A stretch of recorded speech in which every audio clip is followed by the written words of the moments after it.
Hey, I am Shivadathan. Welcome to Speak English. Today, in this video, I am going to give you some sentences that you can use in your daily conversations. So, let's get started. ഞാൻ നിന്റെ കൂടെ വരണോ? ഇങ്ങനൊരു ചോദ്യം ചോദിക്കണം നമ്മൾക്ക്. വളരെ സിമ്പിളായിട്ടുള്ളൊരു ചോദ്യമാണ്. ഞാൻ നിന്റെ കൂടെ വരണോ? Should I come with you?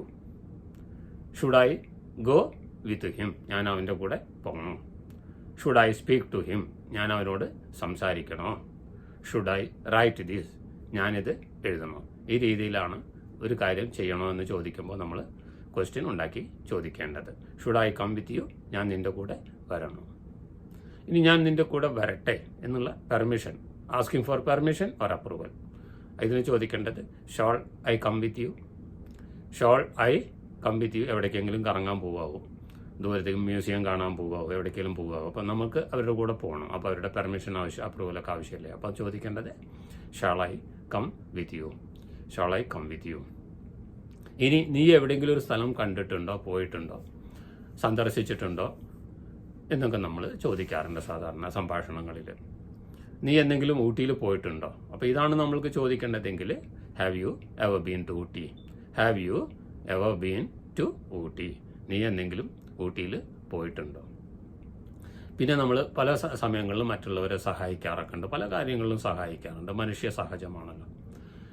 അപ്പോൾ എനിക്കത് ചെയ്യാതിരിക്കാൻ കഴിയില്ല, എനിക്കത് പറയാതിരിക്കാൻ കഴിയില്ല, ഈ രീതിയിലൊക്കെ നമ്മൾ പറയാറുണ്ട്. I can't help doing it. എനിക്കത് ചെയ്യാതിരിക്കാൻ കഴിയില്ല, എനിക്കത് എടുക്കാതിരിക്കാൻ കഴിയില്ല എന്നാണ് പറയേണ്ടതെങ്കിൽ I can't help taking it. I can't help taking it.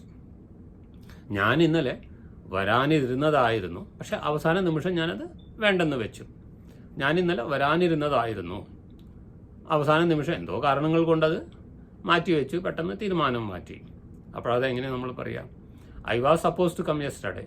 I was suppose to come yesterday but at the last moment I change my mind.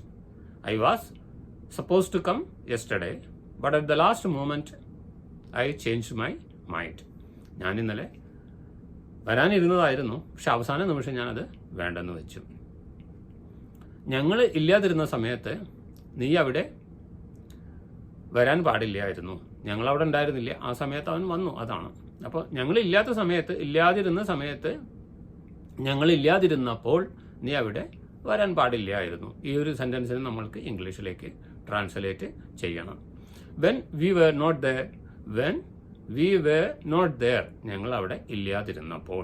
U should not have come, നീ വരാൻ പാടില്ലായിരുന്നു. When we were not there, ഞങ്ങൾ അവിടെ ഇല്ലാതിരുന്നപ്പോൾ. You should not have come, നീ വരാൻ പാടില്ലായിരുന്നു. ഇനി നമ്മൾ പറയാറില്ലേ, ഞാൻ എൻ്റെ കാറ് കഴുകിച്ചു, വീട് വൃത്തിയാക്കിച്ചു, അല്ലെങ്കിൽ എക്സ്റേ ചെയ്യിച്ചു, ഫോട്ടോ കോപ്പി എടുപ്പിച്ചു. ഇതൊക്കെ നമ്മൾ ഡയറക്റ്റ് ചെയ്യുന്ന ഒരു കാര്യമല്ല, വേറെ ഒരാളെ കൊണ്ട് ചെയ്യിക്കുന്ന ഒരു കാര്യമാണ്. നമ്മൾ ഡയറക്റ്റ് ചെയ്യുന്നതിന് നമുക്ക് പറയാൻ എളുപ്പമാണ്, പക്ഷെ ഡയറക്റ്റ് അല്ലാതെ മറ്റൊരാളെ, ഒരു തേർഡ് പാർട്ടിയെ കൊണ്ട്, മൂന്നാമതൊരാളെ കൊണ്ട് ചെയ്യിക്കുമ്പോൾ അതിൻ്റെ സെൻറ്റൻസിൻ്റെ രൂപത്തിൽ ചെറിയൊരു മാറ്റം വരും. അപ്പോൾ നമ്മളത് പറയുന്നത് ഞാൻ എൻ്റെ വീട് വൃത്തിയാക്കിച്ചു, ഞാൻ വൃത്തിയാക്കുകയല്ല, മറ്റൊരാളെ കൊണ്ട് വൃത്തിയാക്കിച്ചു എന്ന് പറയുമ്പോൾ I got my house cleaned. I got my house. I got my house cleaned. ഞാൻ എൻ്റെ വീട് വൃത്തിയാക്കിച്ചു. ഇനി ഇതുപോലെ തന്നെ ഞാൻ എൻ്റെ കാറ് കഴുകിച്ചു എന്നാണ് പറയുന്നതെങ്കിലോ I got my car cleaned, washed. കഴുകിച്ചു എന്നാണ് പറയണമെങ്കിൽ വാഷ്ഡ് ചേർത്താൽ മതി. I got my car washed. I got my house cleaned. ഈ രീതിയിലാണ് നമ്മൾ പറയേണ്ടത്. Thank U.